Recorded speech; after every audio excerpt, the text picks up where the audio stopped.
Okay, ladies and gentlemen, we will move on to our next session, which will be chaired by James, who needs no introduction, CEO of Jet Education Services. And he will be in conversation with Kamal Marok, Kuben Nair, and Stephen Logan. So over to you, James. Thank you, Roxana, and good morning to everybody again. Thank you for a good day so far. We live in a complicated world. I think the things that are happening internationally, we cannot ignore them and how they're impacting on us. And so, Eduardo, thank you for your session and with your colleagues. And we do take note of the pressures that are on many of you in Europe, but also many of us that have family and friends in Ukraine. So we got an interesting, exciting session ahead of us for the next hour. I've got three colleagues that are going to be talking with us. Let me just quickly give you a bit of background. We started this morning with governance. Governance is really important around the work we're doing, and you saw a little bit of that coming through from the Tunisian example today as well as from the European one. Then Eduardo and her panel spoke about the international examples, and I think they were helpful also to get here another African country. What we're going to do now is we're going to zoom in on other South African examples. So the PSEC Cloud, of course, is our topic of the conference, but the PSEC Cloud is not the only initiative happening in the country in this kind of platform, digital workplace, linking supply and demand space. So we've got the opportunity today to hear about some interesting examples, and I'll introduce the speakers in a minute. After the session, we're going to go into the MVP, the particular work around the PSEC Cloud. So that's the kind of order and the logic of the day. So thank you for being with us. Let me quickly remind you just what the PSEC Cloud is about as we go into the session. One of the most important things that came through yesterday, and actually Eduardo mentioned it today as well, is the multidisciplinary nature of the PSEC Cloud. The PSEC Cloud crosses across the education, skills, and digital and kind of tech space. And the examples you're going to hear today are kind of in that space as well. And so we're going to hear some technological kind of discussion today, but also very practical application from Harambee and the work around the pathway management network. These are initiatives that are already underway in the country and already have huge uptake, while the PSEC Cloud is newer and perhaps following in some of those footsteps. So to remind you, the PSEC Cloud is about three things, and maybe Kuben, Carmel, and Stephen, if you keep them in mind. The first one is around data privacy, particularly sovereignty. And we'd like to hear in the work that you do how you kind of keep sovereignty and data privacy in mind. The other aspect of the PSEC Cloud that's important for us is we call it credential fluency, but effectively it's about the ability to recognize non-formal, formal, and informal learning within one system. And then the last part is the data interoperability, and these are things that I'm sure you're very familiar with. All right, let me introduce my three panelists. Kamal Marok is the first panelist. Maybe Kamal, you can put your camera on, people can quickly see you. Kamal is the manager of Singizi Consulting. Kamal and I have been working together for the last, is it like 30 years, Kamal? I'm a bit careful now. I saw Eduardo introduced the panelists as young. So the two of us are also young, eh? So let's just keep that top of mind. So Kamal oversees Singizi Consulting. And I think they do excellent work. And when I read your bio, Kamal, I think you're understating your contribution over this long period in the country. And I think it's really appreciated in so many ways, the work you do in the TVET space, on gender, and many other areas. So we'll hear more from you today. My second panelist is Kuben Nair. Kuben is based at Harambee, an organization that Jet works with quite often and has huge respect internationally, Kuben. I think Harambee has gone from strength to strength over the last 10 years or so and doing massive work. So Kuben is the chief brand officer. And as that kind of role, Kuben, a brand officer is something quite foreign to me, actually, and maybe you can help us a little bit what your day job is about. But, you know, I think you kind of blend that interdisciplinary stuff that we spoke about a bit earlier in a very concise way. I found in the work we do on the PSEC Cloud and at Jet that if you're not able to work across these disciplines and sell what you're busy with, of course, people don't understand. Sometimes we use the phrase, fake it until you make it. I don't know, maybe you can respond to that, whether that's something brand officers do, maybe not. Maybe it's a really bad thing, so you can respond to me. Stephen Logan is our third panelist. Stephen is the CEO of PrivySeal. PrivySeal is a company in South Africa that works with many of our professional bodies, with SAQA and so on, and some of our universities. And particularly, I think, Stephen, the work you guys are doing is really cutting edge around digital credentials and the work that we heard about yesterday and today. The reality is we've got this in South Africa. And Privy Seal is a company that is doing this today in real time. So we're really privileged with our panel. The panel members each have 10 minutes to tell us a little bit more about what they're busy with. And then we're going to really try and spend quite a bit of time on Q&A. So without wasting any time, Carmel, can I give over to you? Sure. That's great. And I will, I think, be sharing my screen. So just while I'm loading up my my presentation, maybe I should also flag, thanks, James, for the kind words in the introduction. But I should probably also say, because it's the capacity I'm in this forum in fact, that have over the last year shifted, in fact, the last few years shifted so that I'm part-time Singisi, which is the organization I run. And then part-time, I work for the presidency, where I'm in the project management office in the presidency, and in that capacity have been seconded to the Director General's office in the Department of Labour, responsible for the expanded employment mandate. And in fact, the Pathway Management Network, which I'm about to share a few details around, is one of our particular areas of responsibility of Department of Labour, is to drive the Pathway Management Network and to be working with all partners, which is why we really appreciate the opportunity to be on this platform and part of this conference so that we can make the linkages that are required. So thanks for inviting us and making us part of the process. Can everybody see my slides? You're good to go, Carmen? Great. So I'll be mindful of time, but just to give a sense, so the Pathway Management Network. Sorry, Carmen, just go to Okay. slideshow, Carmen, just a slideshow then, but they can see it, just put it on slideshow. I think F5 does it. I got sorted things. I think it should be, yeah. So the Pathway Management Network is the core component part of the Presidential Youth Employment Intervention, which some may be aware that the President announced in his SONA before last.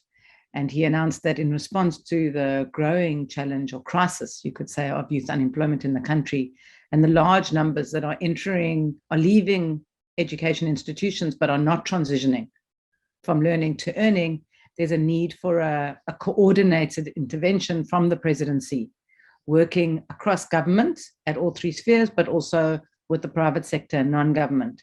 And it focuses particularly on addressing youth employment. There are broader policies and processes that address youth development more generally. But this is a particular intervention to look at the issue of enabling young people to access economic opportunities. And it focuses on stimulating and aggregating demand, providing a mechanism for young people to be able to transition and to be able to provide support. And so a core part of the Presidential Youth Intervention is the Pathway Management Network, which I'll be talking about today. There are other dimensions to the Presidential Youth Employment Intervention, including demand-led training, workplace experience, supporting local economies, and implementation of youth service. But the intervention I'll be looking at today is particularly the Pathway Management Network, which is in a sense the core of those, because it enables people to transition into the other opportunities and through the other opportunities, recognizing that young people zigzag across the economy. The Presidential Youth Employment Intervention generally, and specifically the Pathway Management Network, is, as I mentioned, being driven through the Department of Employment and Labour in partnership with others, and then is specifically being supported by GTEC and Jobs Fund, who are enabling other partners to come on board through an innovation fund, as well as through the appointment of an ecosystem manager. I mentioned the key objectives of the Pathway Management Network in terms of it has a function with respect to demand, and a key thing is to aggregate jobs.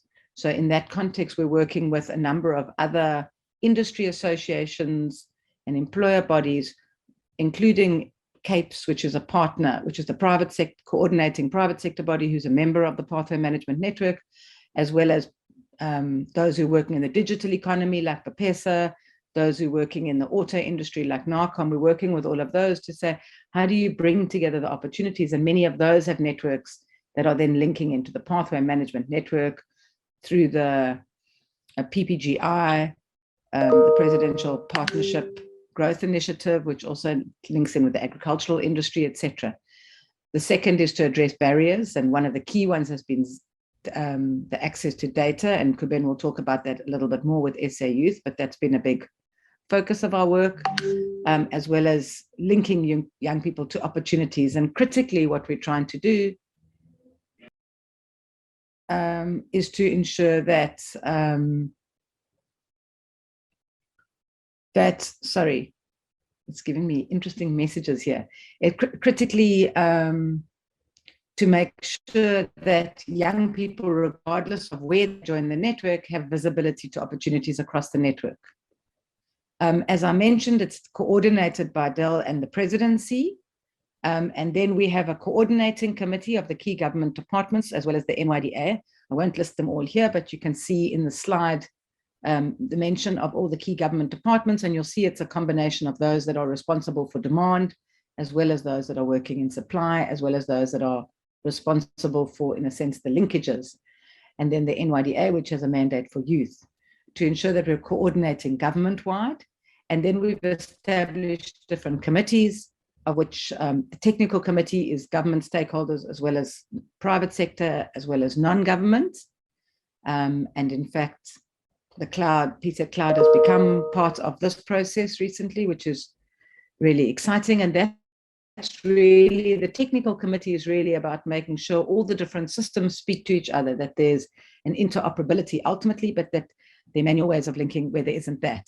There's a pilot steering committee, which looks at how does the Pathway Management Network have meaning in local communities? How does it support young people in local communities? And many of our linkage partners enable people to sign onto the Pathway Management Network and know what events are happening, what government services are being offered, what non-government services are being offered, what kind of support is available in local communities.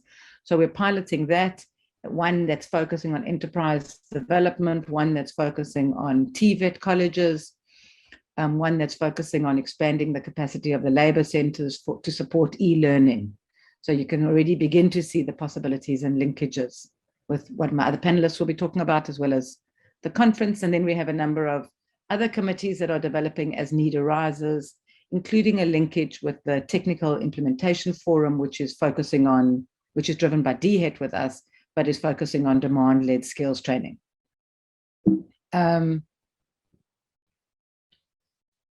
idea of the Pathway Management Network is it's not one single thing. It's interoperability across partners, as I've emphasized, which means that young people can access the Pathway Management Network in whichever way works best for them, whether that's through the SA Youth Mobi site, and Kuben will talk to that, the toll-free, etc. I'm going to leave all of that for Kuben, as whether including through physical centers of the Department of Labor. We have the biggest footprint across the country of labor centers that young people can access, as well as, of course, through the NYDA centers, and so on. And then you can get a sense of some of the other partners. We are beginning to work with provinces in a more dynamic way as the Pathway Management Network.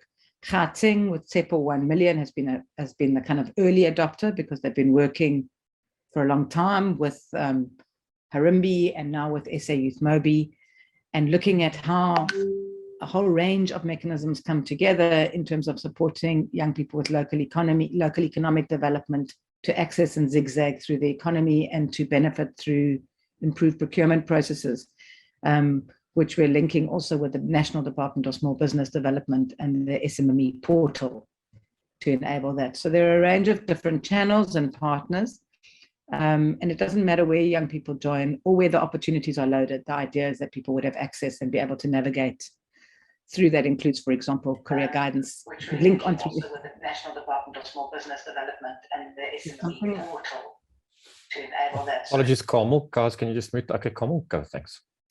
Thanks.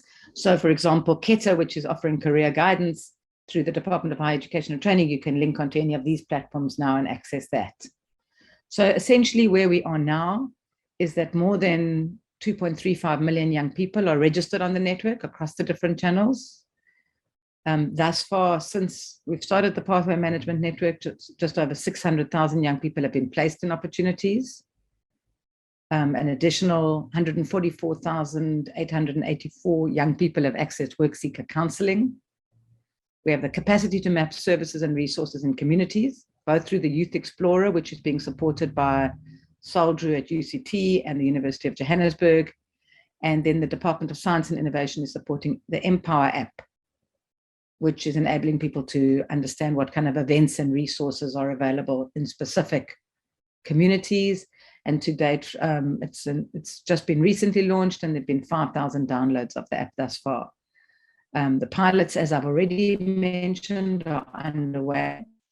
And the TVET College in Waterberg is looking at how, which is where the pilot site is looking at how young people can access it, how it can improve access to workplace exposure, and then working through our partners, development partners, because we do coordinate a set of development partners, donors, as well as through the PPGI, looking at how to access the economic opportunities that are being generated in Waterberg. And then the NYDA pilot is in Richards Bay. There we're supporting enterprise development, again, with the support of our different partners. And then, as I mentioned, in one of the Department of Labor centers with the support of the World Bank, we're looking at how to support e-learning and different kinds of assessments online. And then the Innovation Fund, which was launched by GTAC in October, is just about, is going for the final adjudication now. The recommended partners are have just gone through, and before the end of March, those contracts will be finalized so that we have innovations happening in all three areas, against all three objectives of the pathway management in terms of demand, barriers, and enabling linkages. So that's broadly where we are. I'm hoping I've stuck to time. Exactly, like 20 seconds to go, Carmel. Thank you so much. I think my takeaway from your presentation is, if you can just stop sharing, Carmel, if you don't mind. My takeaway from your presentation is that you're truly working systemically. I mean, you're firmly embedded in various national processes. And I think just from the PSET Cloud kind of side, we're there to support you and to help where we can, where there are gaps that we can fill. But I give you that recognition that I think the systemic way is the way to go. We can't do things in our country if we don't work with government, for government, alongside government. Otherwise, we get into trouble. All right, so Cuban, can I give over to you? I'd be particularly interested how the work you're doing fits into what Carmel has just explained. Thank you, Cuban. Over to you. Thank you, James. Yes, very tightly, in fact. I'm Kuben Naya. I'm the Chief Brand Officer at Harambee Youth Employment Accelerator. And James, you asked a really good question. Why Chief Brand Officer? It's a difficult one because it was very hard to find one word to explain what I do. There are many different teams that I lead. I lead the product design team, so the teams that design and develop all of our tech products and services for young people and employers and other partners. I lead some of the operations, our contact center and customer experience teams, as well as leading marketing and comms. So there isn't really one word to explain all of that, but brand was about, who we are and what we stand for. And I think as an all-encompassing accountability area, Chief Brand Officer was it. But certainly very excited, James, and thank you for inviting us to talk here. Certainly, I'm personally very excited to learn more about PSET Cloud as part of you joining the National Pathway Management Network conversations and how we can all work together. I think you said it well. This is a systemic problem and it needs really systemic solutions. So to that end, let me share a little bit more around SA Youth that Carmel has touched on. And I'll start with the problem. Given that I'm not just tech, but marketing, I'll try and explain it fairly simply in a story. Starting with a young woman named Herschel. Now, Herschel is a 22-year-old young woman. She's from El Dorado Park. She lives in a household of 7 people whose only stable income is their granny's grant. Herschel is in fact the mum of the house de facto, but she's unemployed. She looks for work every week, or at least whenever she can afford. And that's because unemployed youth spend almost 1,000 Rand a month just to look for work, half of that is on transport, a third of that is on data, and some of it on printing. But Hershel's never successful.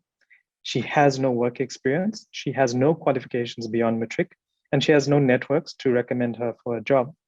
She's basically invisible, excluded from the economy, and the economy invisible to her.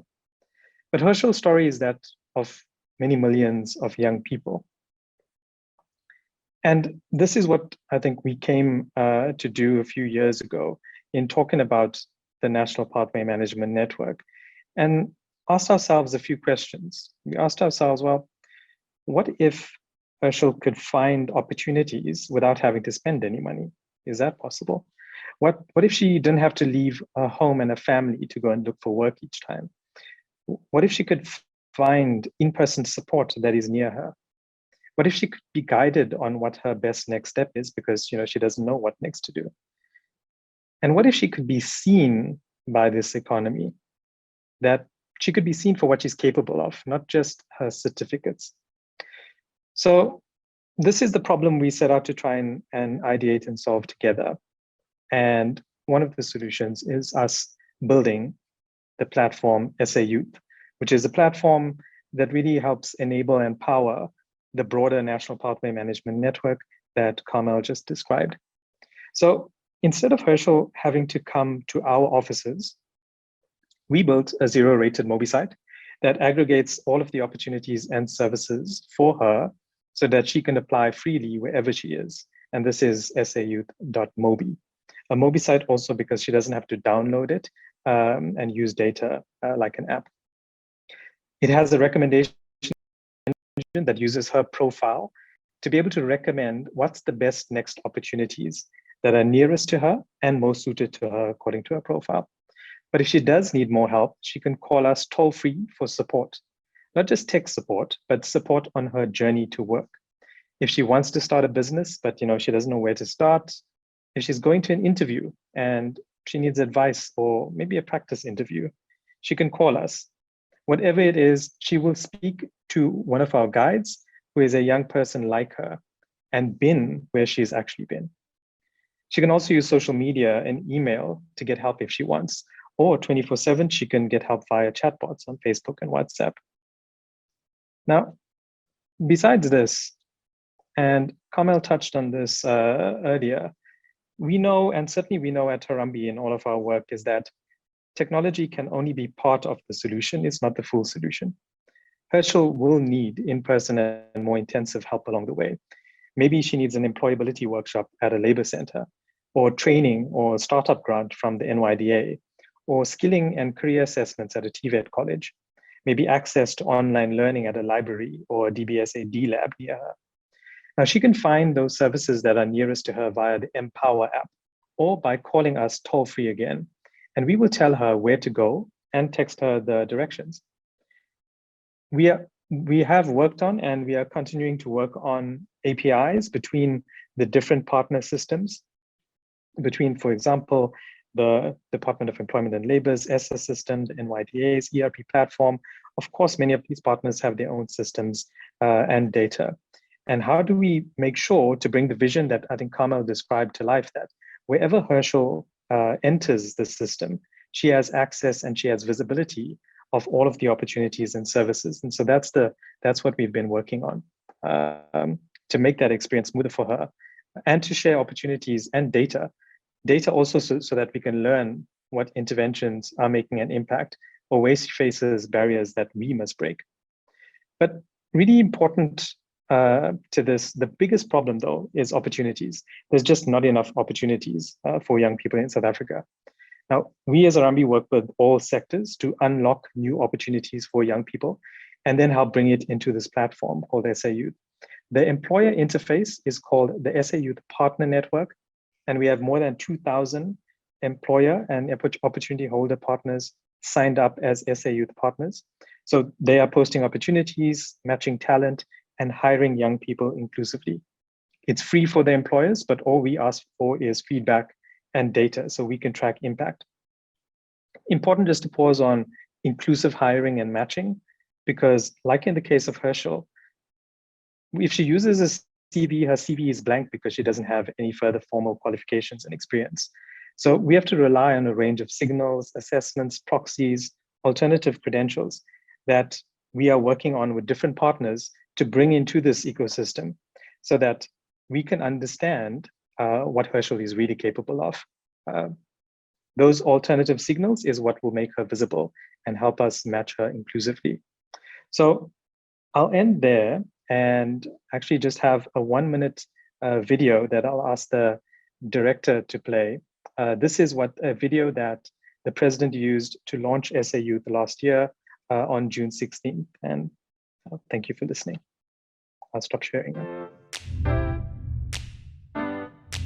Are you young, unemployed, and looking for opportunities?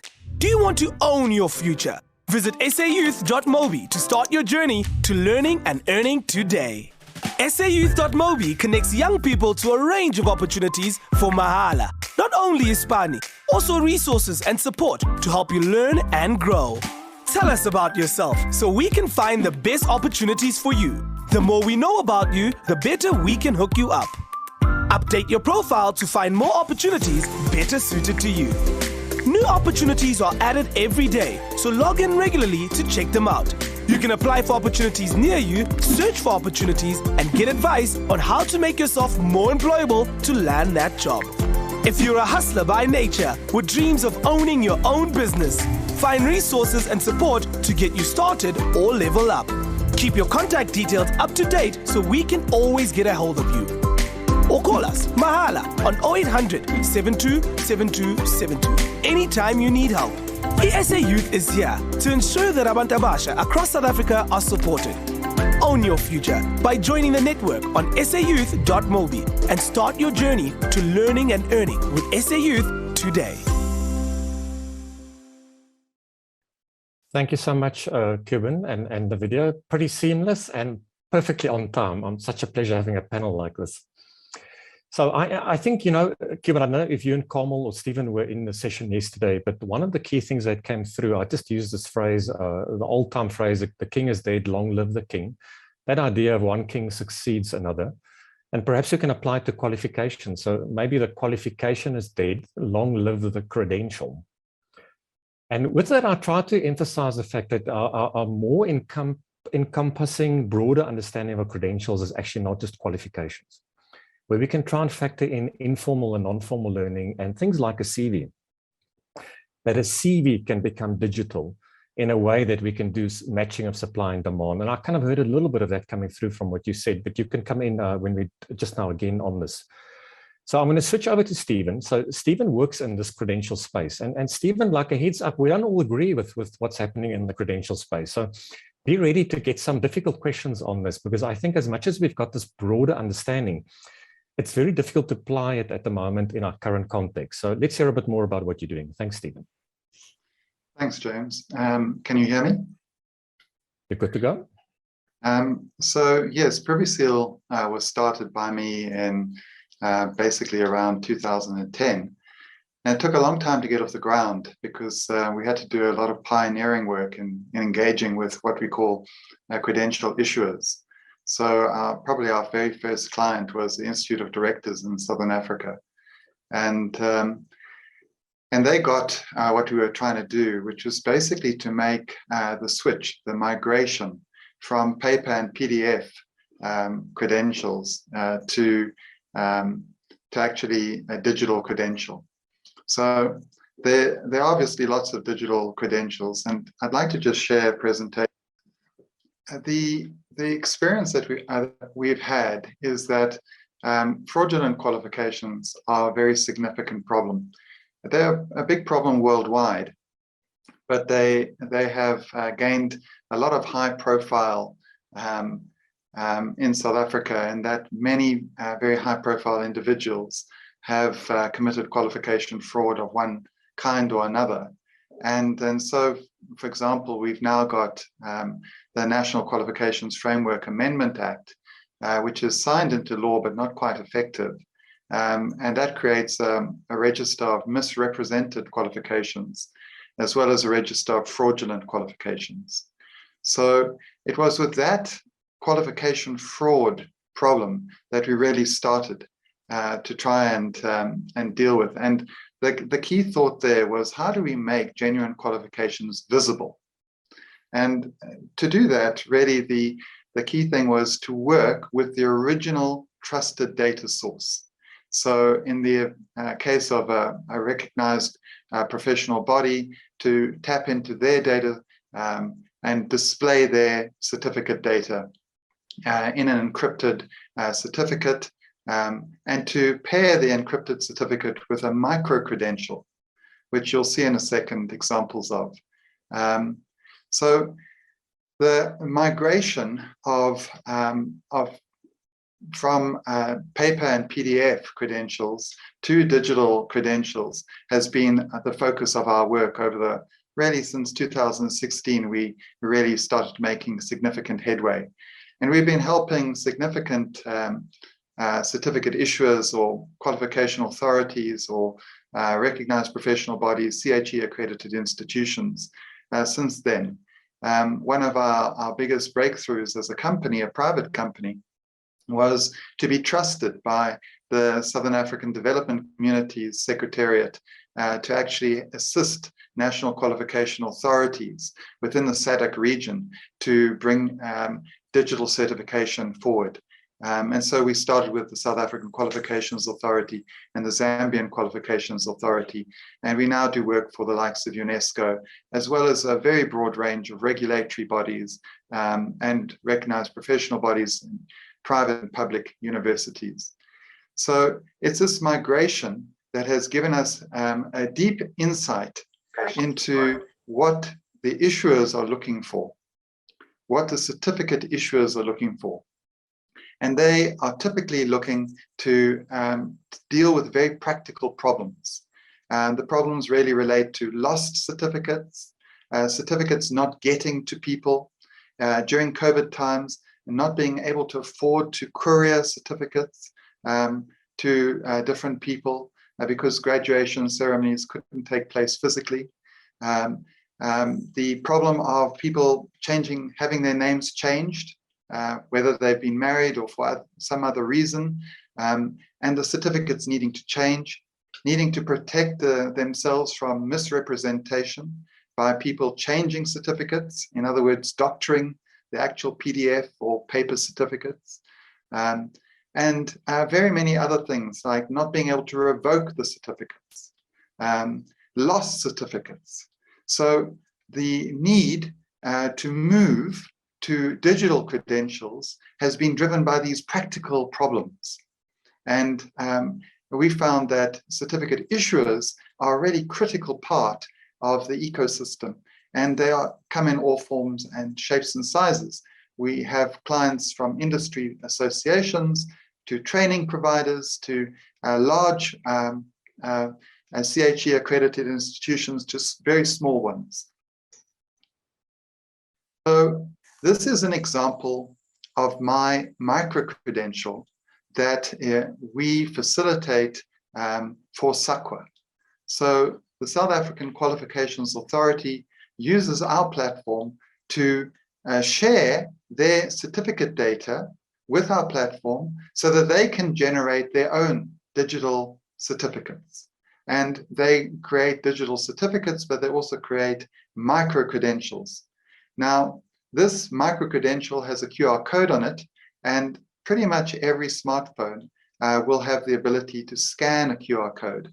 So if you have your smartphone on you, please feel free. I give you permission. I promise I am Stephen Logan and the data subject for this micro-credential, and you can scan this QR code and you will be taken to the actual certificate. And what makes our platform really compelling for at least our clients is that the data is in real time. So when you scan the QR code, you go through to a real-time encrypted certificate that we generate on behalf of our clients. And it's that real-time nature of the data that engenders trust and recognition that this is actually a valid and reliable certificate that people can share on LinkedIn, and they do use the seal in their email footers and on documentation and on plans, and we'll give you some examples of some other seals and certificates. So you can see how this actually relates from day to day.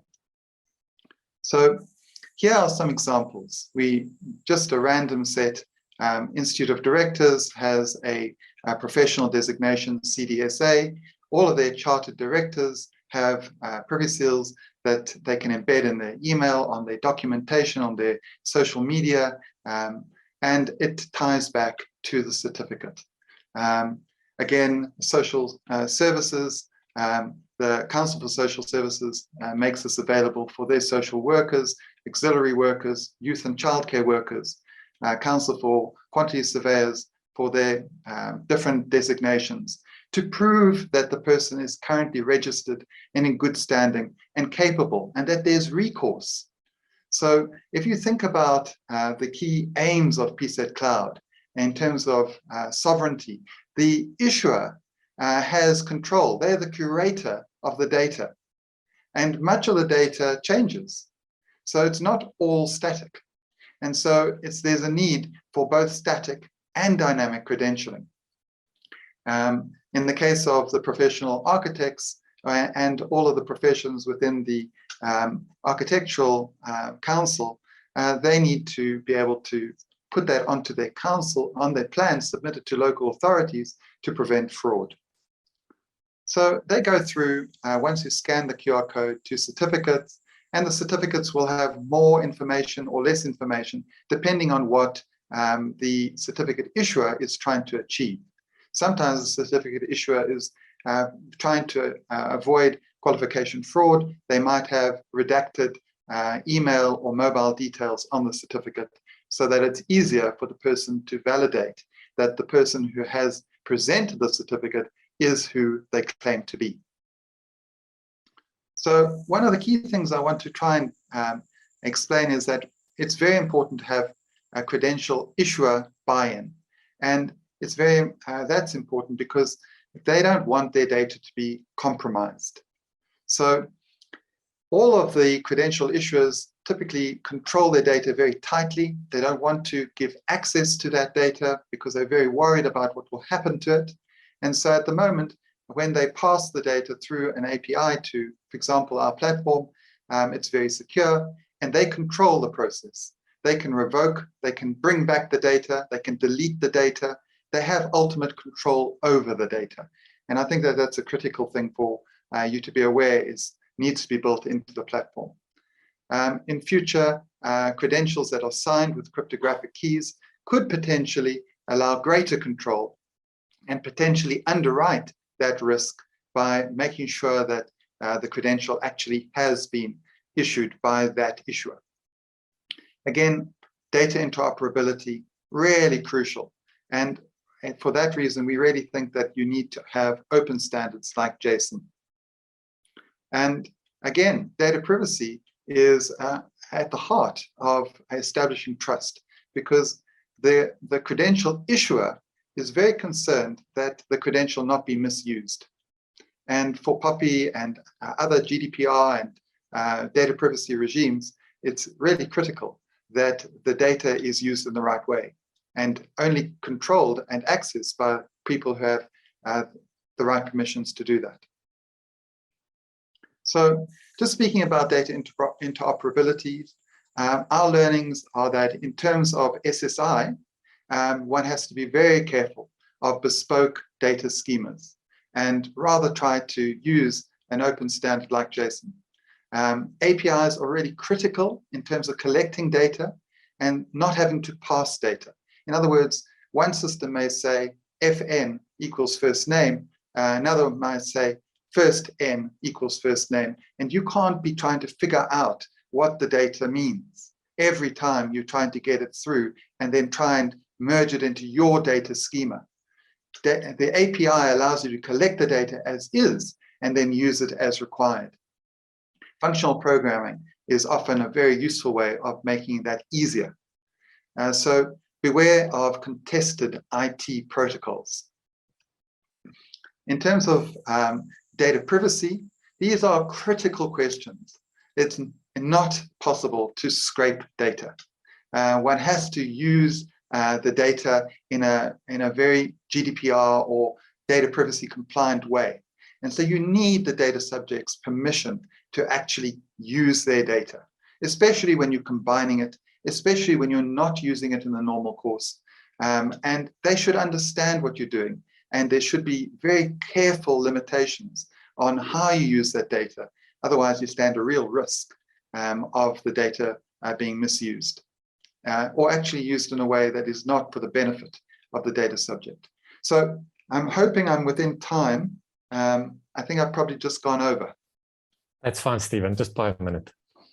Okay, colleagues, what I'm going to do now is Stephen and Carmel and Cuban, I'm going to read a couple of key questions coming through, and then maybe you can respond to those that you feel most comfortable with, if you're okay with that. So a couple of good compliments, definitely compliments all around, like very positive stuff coming through. Manda asks, I think this is Carmel, maybe Cuban, how did you manage to get the young people to join the Pathway Management Network, and any tips for the PSEC Cloud team? A question from Bangani Galeza, how do you publicize these services amongst the rural youth? This is a real issue, reaching the rural youth, and I think that's something you've dealt with, Cuban. From Bajith Panday, I've had first-hand experience of Arambi's Close the Gap intervention training. It works. So compliments, Cuban. Then Stephen, to you as well, compliments, it works brilliantly, the work that you guys are doing, positive response there.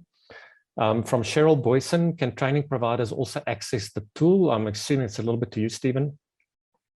Lucas Brick, very interesting. How do you combat fraud within, sorry, it's moving within an institution? Okay, big question. Paul West, how can the notion of individual ownership of data be introduced in our country? If a central server was manipulated or destroyed, how can the true owner of the data be sure they are able to access their data? A little bit of the cloud discussion we had this morning. Where's the cloud? Who does it belong to? Last question, any thoughts on how this can be used to recognize and share non-formal training achievement? Because we don't have a lot of time, can I just add one question and then you guys can respond as you feel best? My question to you, all three of you, would be, what advice have you got for us with the PSEC Cloud project and where we are probably a couple of years behind you in terms of our development, but any kind of top of mind things that you can advise us on? So I'll just do a quick round and maybe we do it in reverse to give people a chance. So maybe Stephen, if you go first, and then Cuban, and then Carmel. Thanks, Stephen. Well, James, our platform has been used by training providers that are very small as well as larger recognized professional bodies. We find that the biggest question in terms of what you're going to face is to get buy-in from the owners of the data. The other big problem is, will, to our minds, employers be willing to log on to a management system to go and try and find people? You know, you're going to try and get the employers involved. One of the biggest problems that we found is that in South Africa, there's a big question mark around qualifications, claimed skills, claimed ability. And you've got this huge industry around going and validating qualifications. And SAQA is meant to be the apex body, but very frequently people are using private providers at significant cost to validate qualifications. So if you're looking at sovereignty and data privacy, you have to really get those issuers on board.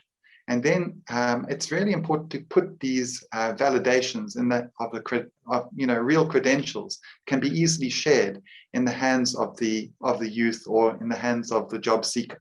So I would say the job seekers need to be able to take pride in their skill set, and they need to be able to showcase that. It's not something that they want to be just left to one side while some system does some matching for them. How do you get them involved in the process? I think those are key considerations. Yeah, I can't agree more, Stephen. And in our work, we're positioning the citizen as a central kind of, I suppose, organizing principle. But the key thing is really, it's not that easy to operationalize. And Cuban, I think you guys have done some good work around that. So over to you. Thanks, James. Maybe if I may, I'll take the first two questions together and then answer yours as well. So the question around, how do you get young people to join and engage on this network, on this platform? So one is that it isn't starting from scratch. As we said, the National Pathway Management Network was a realization that there are a number of organizations that have already large networks of young people, work seekers that we are trying to help, be it Harambee, be it the Department of Employment and Labor, the NYDA, or the Department of Higher Education and Training. But at the same time, just having lots of young people on our databases doesn't really get them engaged. What really gets them engaged isn't even marketing. It's not even when the president announced SA Youth. It's when there's jobs, it's when there's opportunities. And so when, for example, we had the Department of Basic Education launched their Basic Education Employment Initiative, they advertised close to 300,000 opportunities in 22,000 schools all across the country, and 2 weeks for which young people would apply. And that spread like wildfire. And we had over 700,000 young people make over 1 million applications in those 2 weeks on the platform. And so that's I think the big drum we're trying to beat with everyone is that really what we need here is opportunities. And that's what's going to keep young people engaged, because that's what they come for after all. And what's, so and speaking about, I think, the rural reach, again, I think because this is a network of networks that already existed, many of us, all of our networks, I would say, and as Kamal attested to, like the Department of Employment and Labor, have presence as well as outreach. And Harambee ourselves used to do community outreach to get into rural and outlying communities to engage young people and get them connected. They existed already in the network. And certainly when there's opportunities, and again, I would go to the Department of Basic Education as a great example, because this is, again, 22,000 schools. It's all public schools across the country in all types of areas that we needed to get engaged. It is, again, working with partners. It isn't just technology, as I mentioned. So, for example, a young person could go to either a labor center or a library or community center that is nearby if they needed help, or if they couldn't even access that physical site, or they couldn't even access connectivity for a mobile site, which is another big problem that we're working on with partners. They could call into the contact center and find what opportunities are near them and apply for that on their behalf via the contact center with their consent. So that's some of the ways I think we work in trying to engage and be inclusive of all youth. I think to your question, James, around this guidance for PSET Cloud, I think I'm certainly very encouraged and excited to see PSET Cloud, I think, progress. If we had certainly the luxury of time to be able to design the right kind of system protocols to build this National Pathway Management Network, I think many of the principles and the design and the work that you've done is what we would have adopted. So right now, as I mentioned, some of the challenges in working through connecting APIs just bilaterally between different organizations is, I think, even as Stephen mentioned in the presentation about, how do you get buy-in? Every one of us has competing priorities, different technical capacities. Some of us are using service providers. Some of us have in-house systems. And we have systems and data architectures and things that we are beholden to. And if it requires changes to our systems, well, there's quite some resistance to that needs to be broken through. There's also governance, and each of us has different governance procedures. POPIA, security, all of these approvals and processes and that need to happen. So as an example, one of the partners we've been working on an API with, just to share opportunities between platforms so that a young person can see all of the opportunities, whichever platform they're on. The technical work of that is actually pretty simple and easy. But by the time we are done, which should be by the end of this month, it would have taken 12 months from the start of the project. And this is because of getting the buy-in, getting the right people, getting the capacity, doing the due diligence, all of the governance, figuring out those data definitions that can be quite different between us, and working through all of that, some of the red tape on both our sides. I would say that if we had a PSET Cloud as an example, as a central kind of body, an organizing body that manages all of this, and we can just kind of pull and push data from that. That sounds like a great future that we can work towards. Thanks, Kevin. What came through very strongly yesterday was this idea of a network effect and getting the ecosystem on board. And we all got a different strength and a different kind of focus that we play in this ecosystem. And I think this complementarity between, in particular, Pathway Management Network and the PSET Cloud is something we should see as an opportunity. And really, I think from our side, we are opening that, and we're quite willing to adapt course if we need to make your life a bit easier. Our work is also being funded through Mercita, through the skills levy. So it's not like we're using private funding. So in terms of our alignment with you, I think that's just the key message I would want to take to the audience today. But let me swap to Carmel. Carmel, I know, I think Cuban's answered all the questions that were going to come your way.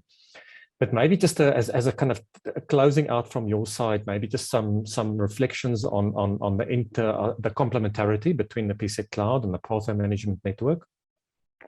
And perhaps one question I have, Carmel, from our side, Home Affairs and this notion of a digital identity has been something we've been exploring but struggling. And I was wondering whether you've been a little bit closer to that, because I think that's another piece of this puzzle that we do need to talk about. Thanks, Carmel. Okay, thank you. And I should acknowledge to the audience that whilst I wear multiple hats, almost none of them involve technology.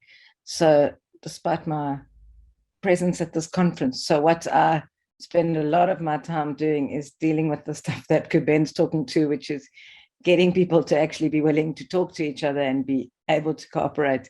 And then I hand over to considerably smarter people than me who work on actually technically how to do it.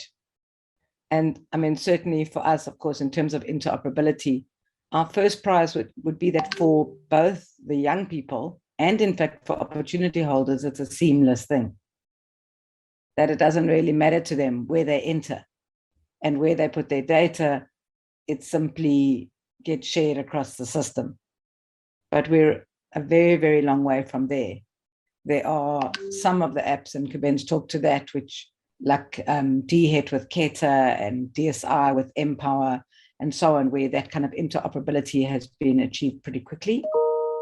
But it's bound to be more complex where there are opportunity holders involved and youth, in part because of the complexity of the legal issues. And there are two big issues. The one is PAPIA. How do you make sure everyone's given you permission to share? What can you share with?